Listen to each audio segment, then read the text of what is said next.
하나님의 말씀 에스라 7장 27절부터 보시겠습니다.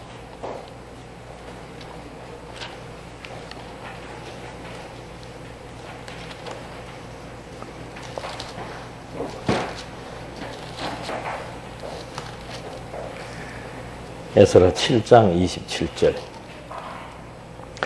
우리 열조의 하나님 여호와를 송축할지로다. 그가 왕의 마음에 예루살렘 여호와의 전을 아름답게 할 뜻을 두시고 또 나로 왕과 그 모사들의 앞과 왕의 건세에 있는 모든 방백의 앞에서 은혜를 얻게 하셨도다.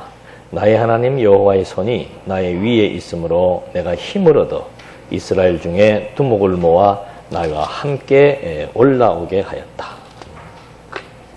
에스라서는 성전 건축입니다. 성전 건축을 통한 개혁의 내용이죠. 그러니까 개혁의 내용은 바벨론 70년 포로 생활을 하면서 이제 각 제사장 지파, 유다 지파, 여러 지파들이 자폰을 한 것이 이제 개혁의 대상입니다. 그래서 먼저는 에스라를 통해서 하나님께서 이제 성전을 재건케 하셨는데, 성전을 재건케 하시고 성으로 귀환하게 하심을 찬송하는 내용이지요. 그래서 이 성전 재건에 대한 경위를 지금 에스라는 한 번 더 고백을 하는 겁니다. 그러니까 그 에스라의 그 고백 내용은 뭔가 하면은 이 성전 재건, 그리고 백성들을 예루살렘으로 불러 모으고 성전을 재건케 한 그것은 파사 왕의 마음에 예루살렘 여호와의 전을 아름답게 할 뜻을 먼저 두었다 그랬습니다. 그러니까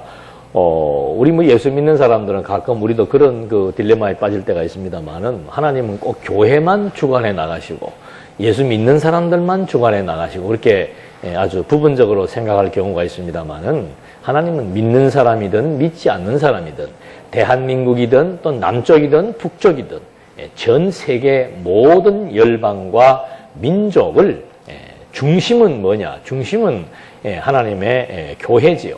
그리스도인들을 중심으로 해서 모든 나라들을 하나님께서 주관해 나가신다. 이게 이제 분명한 세계관입니다. 그래서 이 에스라가 그걸 잘 알고 있는 거죠. 어떻게 상상하지도 못했게 이방 나라였던 파사왕의 마음을 하나님께서 주관해서 파사왕으로 하여금 예루살렘에다가 여호와의 전을 건축할 수 있는 그런 정치를 펴나가셨다는 거죠. 그러니까 물론 파사왕 고레스는 여호와 하나님에 대한 고백도 하고 하나님의 그 뜻을 알고 진행을 했지만, 또 그 내면 속에서는 정치적인 이해관계가 있다고 그랬습니다. 그러니까 바벨론은 각 나라를 인정하지 않고 완전히 그 억압한 상태에서 주변 나라들의 백성들을 괴롭히고 다스렸다면은, 이제 그 페르시아 왕들은 반대 정책을 피는 겁니다. 각 나라에 자유를 주고 백성들이 편안한 가운데서 조공을 드리게 하고 자기의 왕권의 치하에 두도록 하는 그런 이제 유화 정책을 피는데, 그렇게 하나님께서 유화 정책을 피도록 섭리하시는 이유가 뭔가? 그게 하나님께서 이미 포로 생활 들어가기 전에, 지난 시간 계속해서 지금 다윗 이후로부터 지금 이 에스라, 그리고 마지막 말라기 때까지의 역사적 과정을 설명을 드렸습니다만은, 이미 이 포로 생활은 모세 때 이미 예언을 한 겁니다. 내 백성들에게 복과 저주를 내리겠다. 그리고 그들이 율법을 어김으로 말미암아 이방의 손에 붙이겠다. 그러나 그들을 다시 돌아오게 할 것이다. 그리고 다윗에게도 그런 예언을 해주었고, 그리고 실제로 이제 북쪽 이스라엘이 분열을 되어져서 북쪽 이스라엘이 722년도에 멸망할 요 즈음에는 이제 남북의 선지자를 보내가지고 너희들이 70년 동안 포로 생활을 하게 된다. 그래서 609년에서 538년, 70년에 포로 생활을 할 것을 다 예언을 해주고 기간까지 정해놨습니다. 그러니까 하나님께서 이 70년 포로 생활이 끝나면은 반드시 유대인들은 본국으로 고토로 돌아가고 하고 백성들이 다시 자리를 찾게 되고 통치자를 하나님이 세울 것이라는 것을 이미 예언을 다 해준 거예요.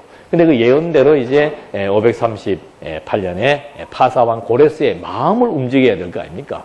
이때는 바벨론이 이제 장악했던 시대고 538년도에 페르시아에 의해서 바벨론이 함락되고 이제 파사왕이 파사 나라가 주변 많은 나라들을 거느리게 되는 그런 제국 시대지요. 그때 하나님께서 고레스를 세웠는데 그 고레스의 마음을 하나님이 움직였다는 겁니다. 그러니까 이런 것들은 굉장히 중요한 의미가 있는 거예요. 우리는 뭐 사실은 이 사람이 사람을 마음을 움직인다는 거, 그건 뭐 정말 힘든 일이죠. 부모가 자식의 마음도 돌이키기 힘들고 자식이 부모의 마음도 돌이키기 힘들어요. 그러니까 근본적으로는 하나님께서 이렇게 사람의 마음을 움직이시고자 하시는 뜻이 있고 움직이실 때가 되면은 이제 또 사람들을 통해서 어떤 권면을 통해서 아니면 어떤 사건들을 통해서 반드시 하나님께서 뜻을 따라 사람들의 마음을 움직여서 섭리해 나가신다라고 하는 것이 기본적인 철칙이지요. 그러니까 이렇게 파사왕을 세워서 지금 이 에스라의 고백은 뭔가 하면은 하나님께서 파사왕의 마음을 부드럽게 하고 또 파사왕으로 하여금 유화 정책을 쓰도록 해서 이스라엘 백성들을 어디로? 이 예루살렘으로. 예루살렘은 뭐 이스라엘 백성들의 수도지요. 그래서 예루살렘으로 모이게 했고 그 예루살렘에 이미 다윗 때부터 약속했던 그리고 솔로몬 때 세워졌던 그 성전을 여기에다가 재건토록 하시는 하나님의 섭리 역사. 그러니까 그 다윗이 백성들을 이제 다윗이 왕권을 쟁취했을 때도 예루살렘을 이제 수도로 삼습니다. 그래갖고 백성들을 예루살렘으로 불러 모아서 백성들의 마음을 직결시키기 위해서 다윗이 행했던 것이 뭔가 하면은 그 예루살렘에 언약궤를 갖다 놓는 일이지요.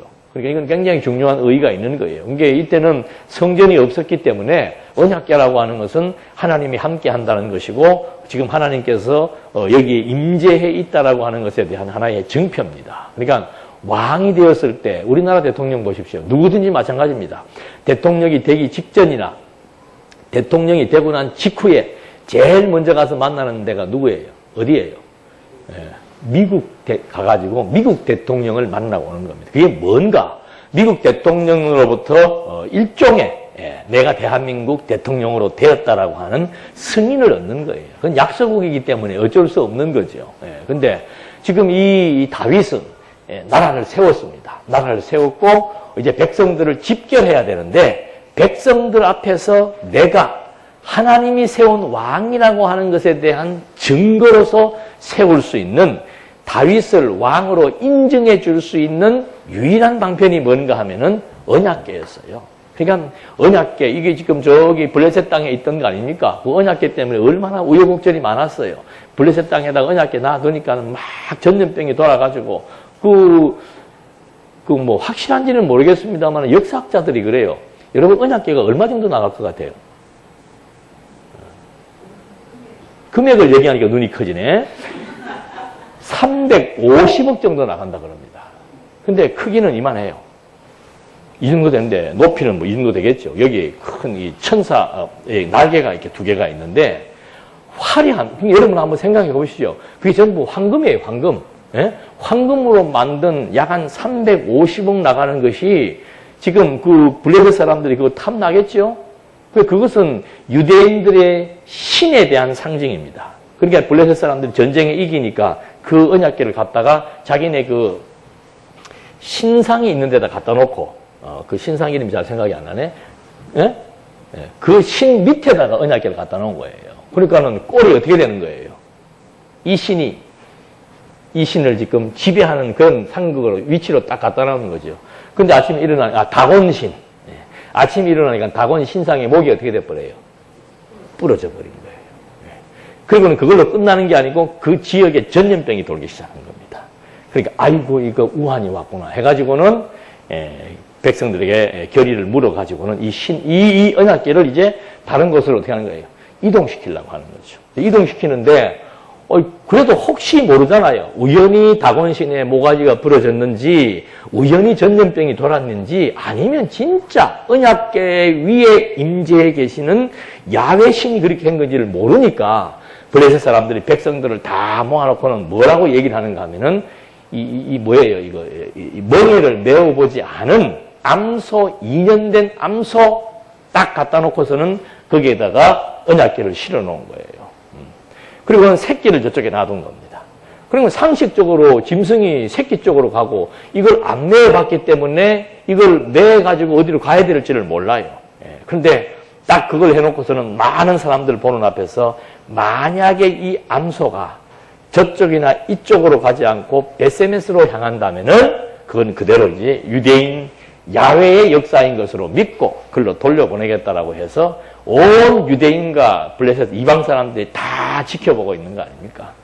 근데 지금 소가 눈물을 흘리면서 어디로 향하는 거예요? 우리 다 알잖아요. 베세메스로 향하는 소.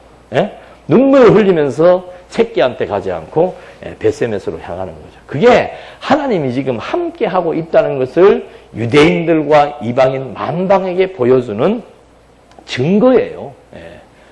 그래갖고 그걸 또 옮기려고 그러다가 또 어디다가 2년 동안 보관을 해놨다가 다시 이제 옮기는데, 우리 잘 알잖아요. 우사가. 그거 옮기는 거 넘어지려고 그래갖고 놀라갖고 그걸 만지다가 또 즉사한다. 저는 아직 그건 잘 모르겠습니다만 그 언약궤에 따른 여러 가지 많은 설들이 있는데 그게 전류가 흐른다는 얘기도 있어요. 그래서 우사가 그걸 만져가지고 그냥 감전돼갖고 뭐 죽지 않았나 뭐 이런 얘기들도 나오는데 어찌됐든 간에 죽었어요. 그걸 만져가지고. 이거는 뭔가 하면 그것도 뚜껑 열어보다가 죽는 사람도 있고. 그러니까 이 언약궤라고 하는 것은 구약 시대 때 이거는 지금 하나님이 임재해 있다라고 하는 것 하나의 표상이기 때문에 그것에 대해서 이렇게 관리하는 지침서를 준 거 아닙니까? 절대 손대면 안 되고 옮길 때는 여기 막대를 끼워가지고 거기다 헝겊을 싸서 끼워서 메고 가야 되고 그 다음에 뚜껑 열어보면은 죽는다는 거죠. 이런 것들은 이제 하나님이 지금 이렇게 살아있다는 것에 대한 하나의 표징으로서 준 증표인데 그거 그대로 지금 그 사건이 발생해가지고 지금 우사도 죽고 또 난리가 난 거 아니에요. 그래가지고 이제 또 한참을 있다가 다윗이 결국은 이 언약궤를 예루살렘으로 갖고 오게 하는 그런 역사들. 그러니까 언약궤라고 하는 것이 뭐 누구에게나 다 좋은 게 아니에요. 뭐 언약궤 뭐 옆에 있으면 다 좋은 게 아니고 그 언약궤를 이용하려고 했던 사람들 하나님이 블레셋이든 유대인이든 사정없이 쳐버리고 그 다음에 그 언약궤를 통해서 하나님이 하시는 일들을 하나하나 확정시켜 나가는 역사가 구약시대 때는 이 언약궤를 통해서 보여주는 거죠. 다윗도 어떤 면에서는 언약궤를 통해서 당신이 정통적인 왕이라고 하는 것을 백성들에게 한번 보여주려고 그렇게 했던 거예요. 그래서 언약궤를 예루살렘에 모아놓고 백성들의 생각과 마음을 다 야훼 중심으로 모아나가는 거. 근데 참 이게 중요한 것은 뭔가 하면은 언약궤라고 하는 언약궤 자체에 관심을 갖는 사람들이 있고 언약궤를 통해서 이용하는 자기의 어떤 정치적 목적을 이용하려는 사람들도 있고 순수하게 언약궤를 통해서 여호와를 깨달아 확인해 나가는 경우들도 있고 이건 다양한 거죠. 그래서 이 다윗 때는 언약궤를 중심으로 이제 하나님 중심으로 모여지게 하는 그런 역사가 있었다면은 이제 솔로몬 때는 실제로 이제 성전을 건축하고 성전 안에다가 이제 언약궤를 모셔놓았는데 이건 또 완전히 이 시대에 와가지고는 멀쩡하게 집까지 지어놓고서는 결국은 하나님 중심으로 생활하지 않고 언약궤의 용도와 목적에 맞는 것을 잊어버리고 결국은 거기에다가 다른 우상들과 같은 위치에 배치하면서 잘못된 종교 생활이 솔로몬 때 발생하게 된 거죠. 그리고는 이제 70년 동안 70년 파괴될 때 하나님께서 훔쳐가게 하는 게 뭔가 하면 언약궤를 바벨론으로 그냥 가져가게 만들어버리는 거예요.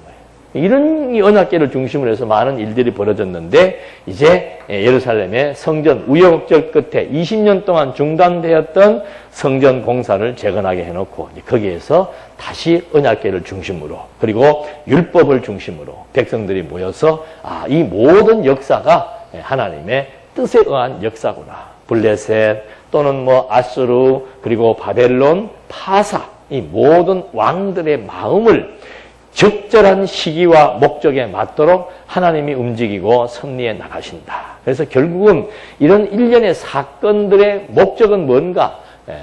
하나님의 하심을 알고 하나님을 의지하며 살아가게 하시고자 하시는 이게 종교적인 하나님의 목적과 뜻을 향해서 이루어져 나가고 있는 거죠. 그러니까 에스라도 그걸 아니까 에스라는 율법학자입니다. 율법학자라고 하는 것은 율법을 통해서 그 율법에 대한 정확한 용도와 목적을 잘 알고 있는 사람이에요. 그래서 이런 성전에서 언약궤를 다시 모셔놓고 또 성전에서 백성들에게 율법을 가르치고 낭독해 나가면서 정말 하나님은 여호와이심이 분명하구나.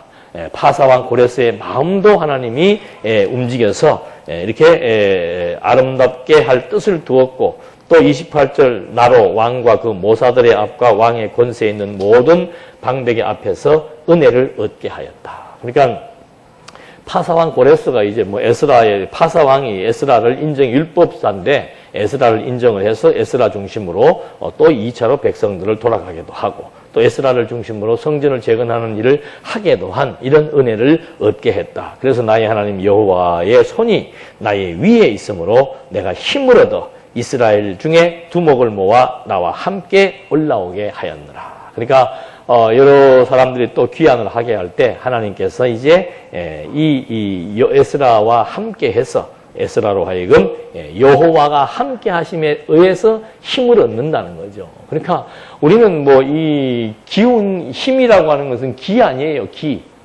기운이에요. 기운. 이 기운은 어디로부터 오는가? 물론 음식으로부터도 오지만은 정신이에요. 정신.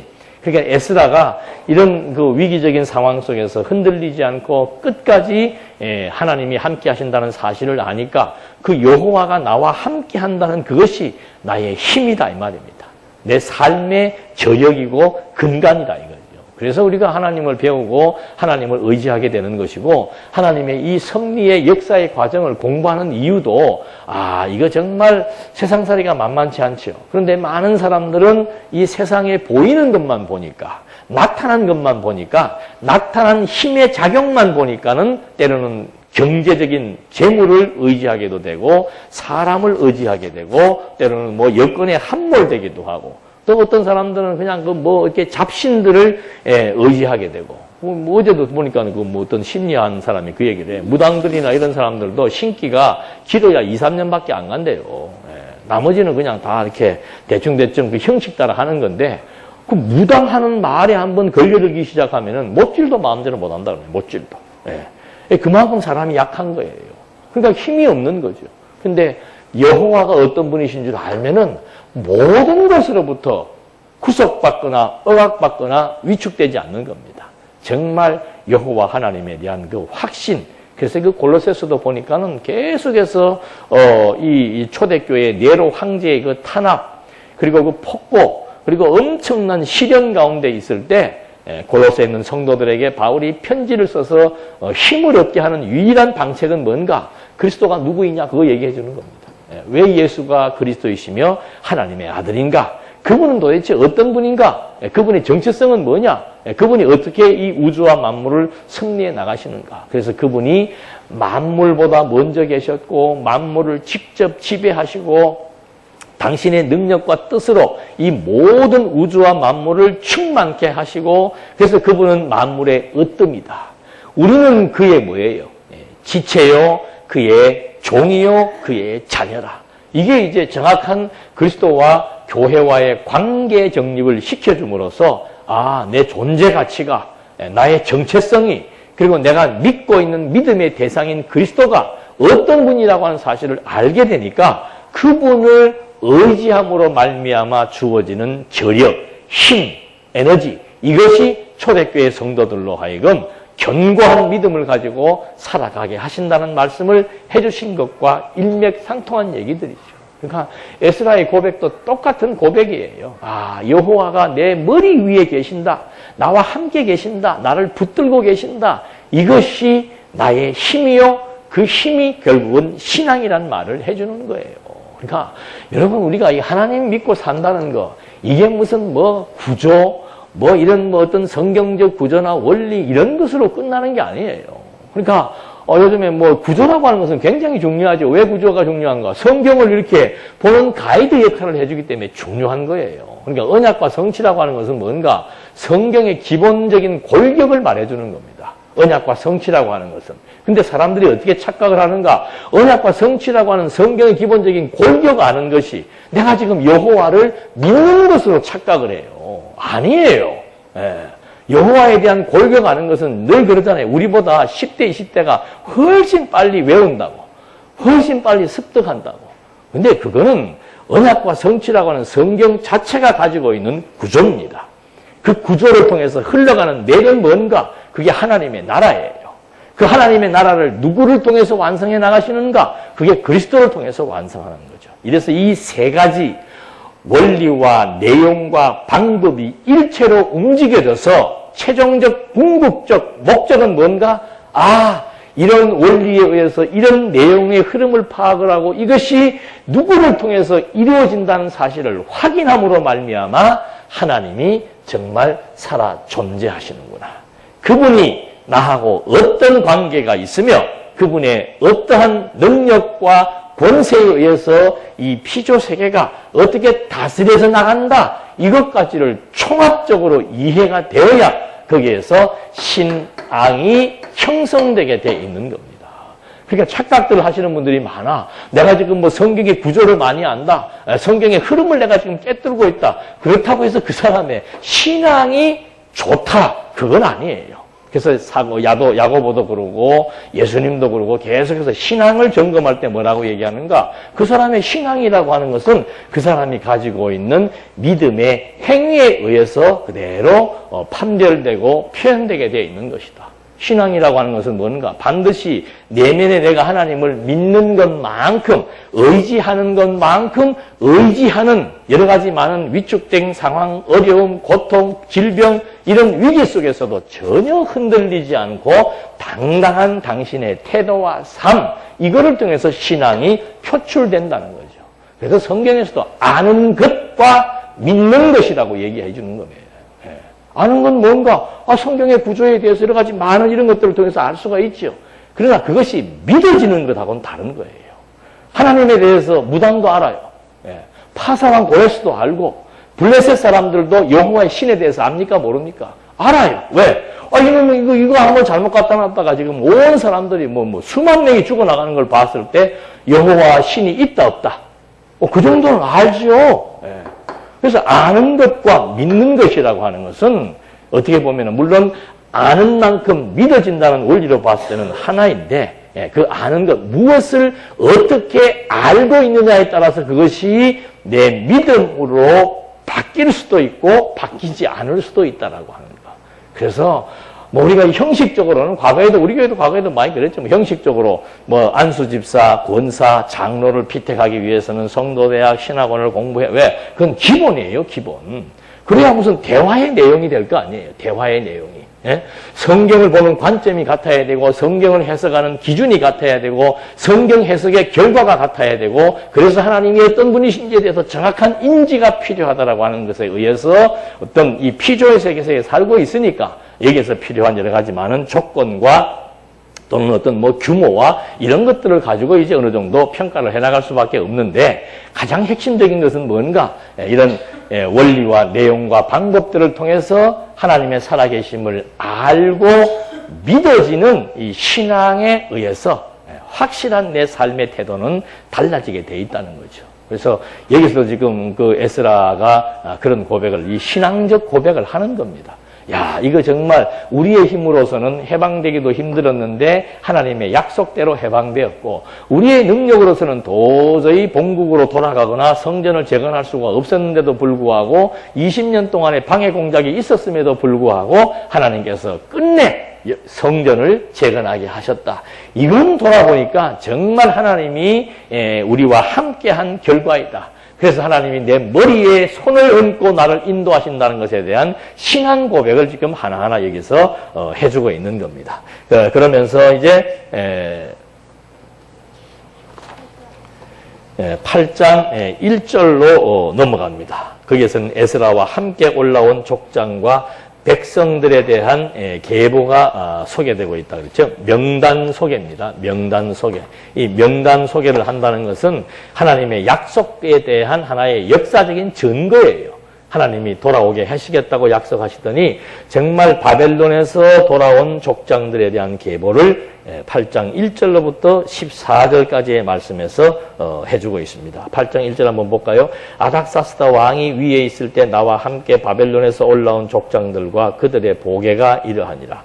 비느하스 자손 중에서는 게르솜이요, 이다말 자손 중에서는 다니엘이요, 다윗 자손 중에서는 핫두스요 하면서 쭉 그걸 열거하면서 14절 비그네의 자손 중에서는 우대와 사부신이 그와 함께한 남자가 70명이었더라. 그러니까 명수까지 다 올라온 그 족보 따라서 몇 명이 왔는지까지를 자세하게 역사적인 사례로서 기록을 하는 거죠. 그러니까 지금 우리는 구약의 이스라엘의 역사서를 공부하고 있는 겁니다. 역사서의 핵심은 바로 뭔가 역사적 사실임을 증명해 주는 것이고, 이 역사적 사실은 그냥 우연히 이루어진 것이 아니고 하나님께서 열조와의 언약, 모세와의 언약, 다윗과의 언약에 근거해서 이루어진 결과물이라고 하는 것. 그래서 하나님은 언약대로 성취하시는 여호와로 존재한다는 이스라엘의 역사적 내용을 통해서 우리에게 확증해주고 있는 겁니다. 그 다음에 이제 15절과 20절에서는 에스라가 레위 자손이 없어서 족장들로 데려오게 하는 겁니다. 레위 자손이 없으니까는 제사를 드릴 수가 없잖아요. 성전은 재건했는데 레위 자손이 없다는 겁니다. 그래서 다시 또 레위 자손들을 데려오도록 이제 에스라가 데려오도록 명령하는 것이 15절로부터 20절까지의 내용에 소개가 되고 있습니다. 15절 내가 무리를 아하와로 흐르는 강가에 모으고 거기서 3일 동안 장막에 유하며 백성과 제사장들을 살핀즉 그 중에 레위 자손이 하나도 없는지라. 이에 모든 족장 곧 엘리에셀과 아리엘과 스마야와 엘라단과 야림과 엘라단과 나단과 스가랴와 무슬lum을 부르고 또 명철한 사람 요하립과 엘라단을 불러 가시바 지방으로 보내어 그곳 족장 이또에게 나아가게 하고 이또와 그의 형제 곧 가시바 지방에 거한 느디림 사람들에게 할 말을 일러주고 우리 하나님의 전을 위하여 수종들 자를 데리고 오라고 하였더니 우리 하나님의 선한 손의 도우심을 잊고 저희가 이스라엘의 손자 레위의 아들 말리의 자손 중에서 한 명철한 사람을 데려오고 또 세레바와 그 아들들과 형제 18명과 하사와와 무라리 자손 중 여사와 그 형제와 저의 아들들 20명을 데려오고 하면서 쭉 지금 필요한 레위지파 사람들을 무엇 때문에 하나님의 뭐라고 그랬어요? 선한 손의 도우심으로. 그러니까 뭐 앞에도 지금 여기 지금 그 파사왕의 마음을 하나님이 움직였다고 지금 에스라가 고백하면서 찬송했듯이 지금 성전 재건을 하나님께서도 하게 했고 그 다음에 성전에 제사를 드려야 되는데 레위 사람이 필요한 거죠. 그 필요한 레위 사람을 누가 모으는가? 하나님께서 또 그들의 마음을 움직여서 오게 하신다라고 하는가. 그래서 저는 아마 모르겠어요. 제 기억에는 제가 뭐 누구로 하여금 아이고 뭐 집사님 뭐 우리 교회 장로일 좀 하셨으면 좋겠습니다. 물론 뭐 지금까지 한 20몇 년 지나오면서 아이고 저분이 참 우리 교회 장로가 됐으면 좋겠다라고 마음으로 생각한 적은 있어요. 그러나 그 사람에게 아이고 우리 교회 오셔서 좀 장로일 좀 했으면 좋겠습니다라고 말한 적은 없습니다. 이유는 바로 뭔가? 하나님께서 성전을 재건하는데 레위 자손이 필요하니까 하나님의 선한 손이 사람들의 마음을 움직여서 오게 해서 결국은 아름다운 일들을 하게 하심을 성경이 확실하게 말하고 있는 것이고 또 필요한 제목이 있으면 하나님께서 그들에게 은사를 주어서 그들로 하여금 그 선한 일을 할 수 있는 사명과 또 그 선한 일을 하도록 여건과 요건을 갖추게 해서 하나님이 세운다는 것이 너무도 분명하기 때문에 내가 누구를 보고 뭐 무슨 일을 아마 교사도 아마 내가 그런 일을 하라고 해본 적이 별로 없을 뭐 제 기억은 없는데 혹시 또 했는지는 모르겠어요. 근데 뭐 반주자든 성가대든 장로든 집사든 무슨 일이든 결국은 이 교회라고 하는 것은 구약시대 때는 이스라엘 국가를 통해서 섭리해 나가셨다면은 지금은 그리스도로 말미암아 이스라엘과 교회의 차이점은 뭔가? 이스라엘은 유대 중심입니다. 유대 중심. 그래서 유대의 혈통을 중시하는 거예요. 지금 여기서 나중에 그 자폰에 대한 문제를 다루는 것도 왜 그런가 하면은 하나님이 제일 구약시대 때 관심을 두는 것은 뭔가 하면은 혈통입니다. 혈통. 예. 그러니까 아브라함 이후부터도 계속해서 이삭과 이스마엘이 등장하는 거예요. 이스마엘은 안 돼요. 장자든 뭐든 필요 없습니다. 내가 지정한 혈통이 있습니다. 그래서 결국은 이삭을 하나님께서 피택을 하는 것이고 이삭 이후에 또 에서와 야곱 둘이가 나옵니다. 거기서도 누가 하나님이 지명한 혈통이 있습니다. 그게 야곱이었습니다. 그러면 야곱 이후로부터는 어떻게 되는가? 야곱 이후에 12지파가 나오는데 거기에서도 하나님이 지명하는 혈통은 유다 혈통입니다. 왜? 유다 혈통을 통해서 나라가 세워지도록 하나님께서 유다에게 언약을 했기 때문에 그런 거예요. 그러니까 계속해서 구약 시대는 혈통을 중시 여기는 건데 지금은 구약적 유대인의 혈통이 의미가 있습니까? 없습니까? 지금은 없어요. 왜 없는 거예요? 만약에 지금도 유대인의 혈통을 중시한다고 같으면 우리는 계속 변방이에요. 변방. 그런데 이제 그리스도가 오시고 나서 이후로부터 그리스도의 피가 등장을 하게 되는 겁니다. 그리스도의 피. 여기는 아브라함의 피라면은 여기는 그리스도의 피예요. 아브라함과 다윗이 등장하는 것은 다윗은 왕의 혈통을 가리키고 아브라함은 이스라엘의 열조를 대변하는 혈통입니다. 그러니까 아브라함의 혈통에서 결국 나중에 하나로 지백되는 것이 왕의 혈통이에요. 근데 지금은 뭔가 하면 이제는 만왕의 왕이신 그리스도가 오셔서 당신의 피로 말미암아 새 생명을 얻게 한 거지요. 달라요. 이제는 이방인이든 유대인이든 종족이 중요한 게 아니고 육신적인 혈통이 중요한 것이 아니고 이제는 그리스도의 혈통, 그리스도의 피로 말미암아 그리스도의 새 생명을 얻은 이것이 교회로서 부각되고 등장되는 유대 시대와의 차이점이죠. 그러니까 이제는 그리스도의 새 생명을 받은 자 그리고 이 교회의 머리가 그리스도예요. 그래서 그리스도께서 하나하나 요소 필요 적절한 일들을 해나가신다는 사실에 대해서 우리는 너무도 분명하게 알고 있는 거죠. 그러니까 교회에 필요한 여러 가지 많은 일들이 있다. 오늘도 저는 여러분들에게 에어컨에 대해서 알려드린 거예요. 알려드려서 나오면은 좋은 거 사고 안 나오면은 그 돈에 맞춰서 중고를 사든지 또 중고값도 안 나오면은 한여름을 부채로 보내든지 이건 하나님께서 여러분들의 마음을 움직인다는 게 기본적으로 아니까 광고를 해드린 겁니다. 교회 은사도 마찬가지고 직분도 마찬가지예요. 이게 어떤 조직에 대해서 대해지는 것처럼 보이지만 실제는 하나님께서 이미 창세 전부터 동산교회에 필요한 집사와 권사와 반사와 교사와 반주자와 장로와 목사를 하나님이 다 선정해 놓은 거예요. 그걸 모르니까 자꾸 무슨 인간적인 방법을 가지고 정치를 하려고 그러고 저도 마찬가지예요. 제가 이런 거 모르면 정치하죠. 누구를 세울 건가 누가 내 오른팔이 될 건가 그런 주책을 부렸으면 벌써 부렸지요. 아닌 줄 알기 때문에 저들 왜 우리 교회에 이런 모든 포지션들이 딱 갖추기를 왜 소망하지 않겠습니까? 될만 하면은 또 안 되고, 될만 하면 안 되고, 어떤 때는 또 세워지니까 또 그 다음 1년을 못 가서 바로 그 다음 달에 다 다른 교회로 가버려요. 그러니까 이런 것들이 다 하나님이 움직여 나가시는 뜻입니다. 사람들의 마음을 하나님이 움직이고, 모든 환경을 하나님이 움직이고, 거기에 인간적인 처세나 정치나 힘이나 이런 작용해봤던들 설령 세워져도 무너지게 돼 있고 아무리 누가 아니라고 해도 하나님의 뜻이면 또 반드시 그 사람들을 성도들의 마음을 움직여서 공정하게 하고 공인되게 해서 필요적절한 일에 하나님이 써주신다라고 하는 거. 그러니까 이런 사명 없이 무슨 일을 하게 되면은 본인이 너무너무 힘들어요. 어제도 거기 심리학자가 그런 얘기를 하던데 날 보고 이런저런 얘기를 하고 얘기하길래 나는 그러니까 여러분들도 다 한번 적성검사 해보시라고. 나는 이것이 검사를 해봤더니 내 적성과 그대로 일치를 하더라 이 말이에요.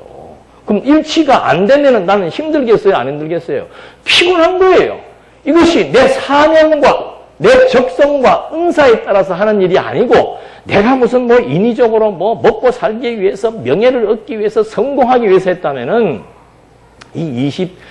제가 말씀운동 공부한 지는 30년이 되었습니다. 30년 세월을 버틸 수가 없죠.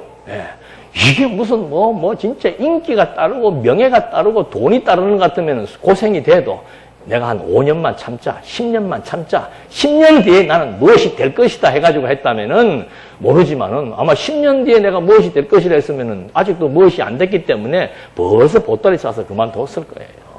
그래서 하나님이 하시는 일은 하나님이 은사, 사명, 그것도 내게 주어진 모든 여건들을 적합하게 해서 그 일을 하는 것 자체에 대한 즐거움이 주어지는 거예요. 그러나 그것이 아닐 경우에는 반드시 중도 포기할 수밖에 없습니다. 1년 뒤에 포기하든 5년 뒤에 포기한 사람은 미련한 사람이죠. 5년 동안 그거 하기 힘든 거 했으니까 얼마나 힘들겠어요. 그러나 하나님의 일, 이렇게 마음을 움직여서 본인에게 주어진 사명과 은사 따라 직분을 수행한다라고 하는 것은 그것이 즐겁고 행복한 일입니다. 그래서 그냥 많은 어려움과 힘듦이 있어도 해오는 거죠.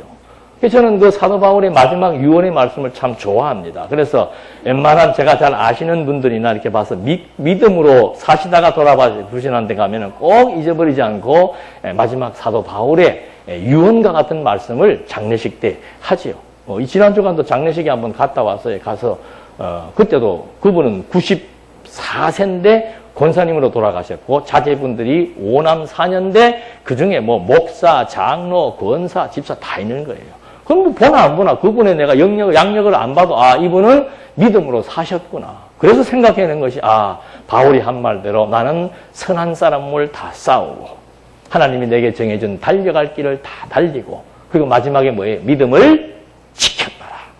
그러니까 이제 내 마지막 남은 것은 뭔가 하나님 앞에 갔을 때 하나님이 나를 의롭다고 판결하시고 나를 의로운 삶을 살았노라고 칭찬하시고 하나님이 나를 격려하시고 나를 영광의 자리에 앉히실 것이다. 이것이 나뿐만 아니고 하나님을 믿는 모든 사람에게 동일하게 주어지는 하나님의 최종적인 판결이며 선물이다.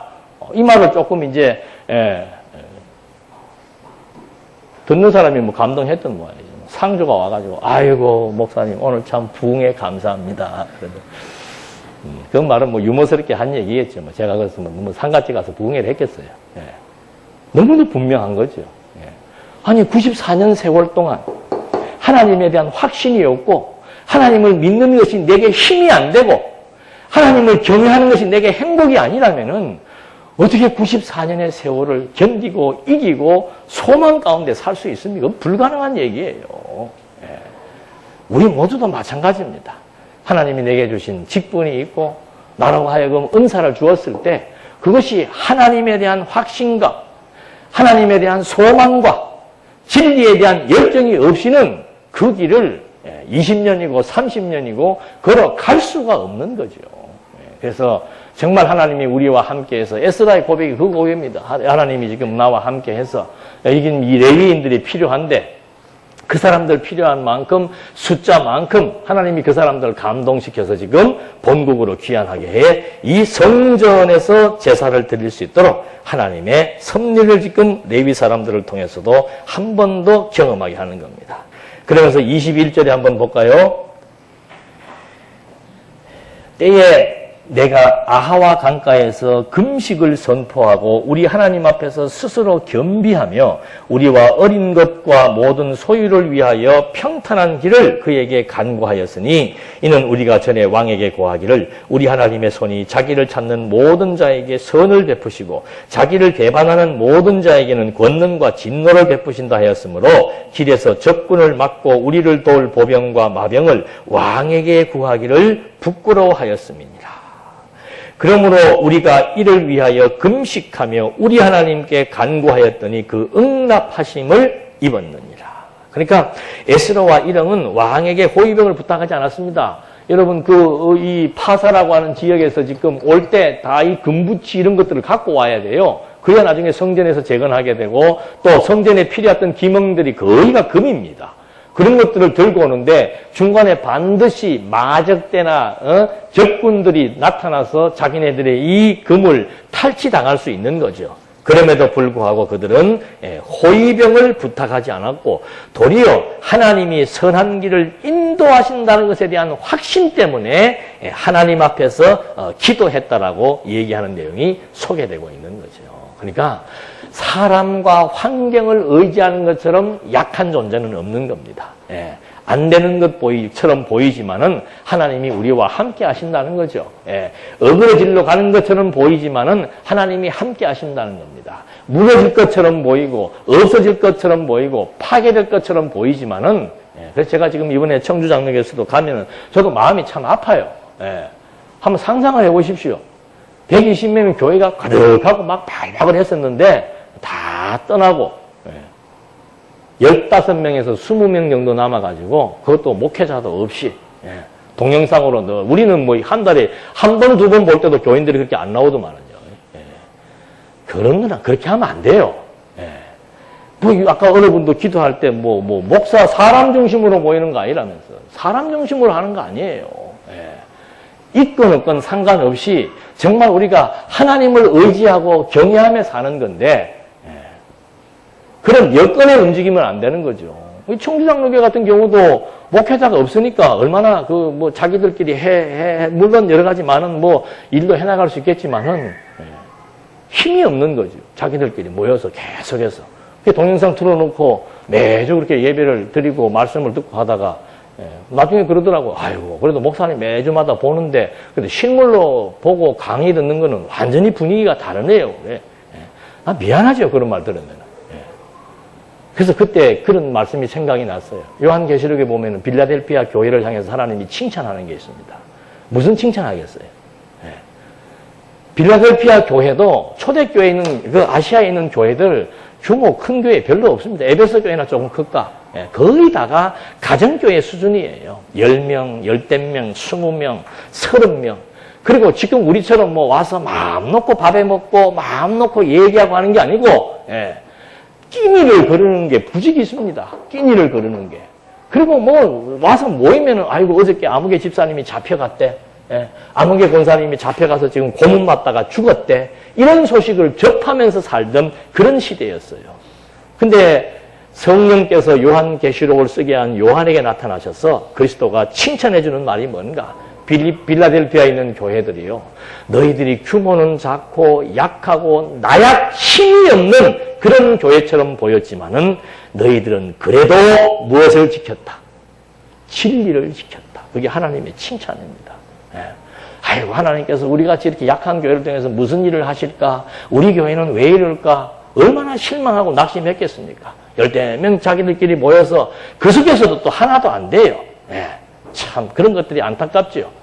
10명 모인 것도 하나가 안 돼. 그 속에서 또 파가 갈라져 있고 아이고 참. 그래도 그 가운데서 꿋꿋하게 흔들리지 않고 지금까지라도 계속해서 하나님의 말씀을 함께 공부하고 틈이 나면은 소개하고 전파하고 하면서 그 교회가 존재하고 있다라고 하는 것. 빌라델피아 교회가 지금은 없어졌지만 그 당시에 네로 황제 시대 때 그렇게 극심한 혼란 속에 위기 속에 이단 소리 들으면서 유대인으로부터 이방인으로부터 온갖 모욕과 수치와 박해를 받아가면서 그래도 그들이 끝까지 진리와 함께 했다라고 하는 그것을 하나님이 칭찬해 주는 겁니다. 우리도 낙심할 거 없어요.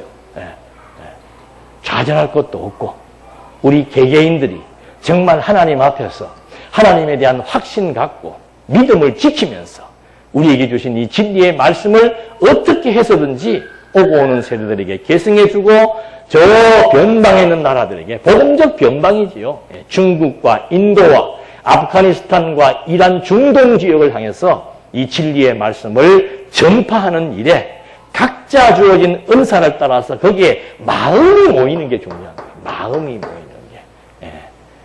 아이고, 하는 사람은 해라. 그건 누구 은사지? 나는 모르겠다. 노는 게 은사예요? 노는 것도 은사라고 해야 되나?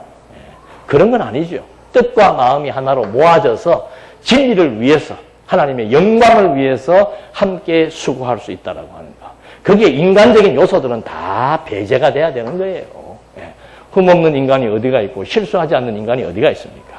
우리가 모이는 이유는 상대방의 인간성을 평가하기 위해서 모이는 거 아니에요. 잘하고 잘못하고가 중요한 것이 아니고 정말 계속해서 우리의 중심이 하나님을 향해서 하나가 되어져 나가서 하나님께서 예수님이 승천하시면서 남겨주신 말은 하나밖에 없습니다. 예루살렘, 유대, 사마리아 땅끝까지 이르러서 너희들은 내 증인을 되게 할 것이고 그 증인이 되게 한다는 것이 뭔가? 진리의 말씀을 땅끝까지 전파하는 일에 하나님이 쓰기 위해서 우리를 부르셔서 비록 세력은 약하고 세상적으로 평가받지 못하고 여러 가지 많은 어려움 속에 있지만 그 가운데 진리의 불씨를 담아 놓아서 그 진리를 위해서 마음과 뜻을 함께해서 한 마음으로 진리를 위해서 지금까지 견디어 올 수 있다라고 하는 것.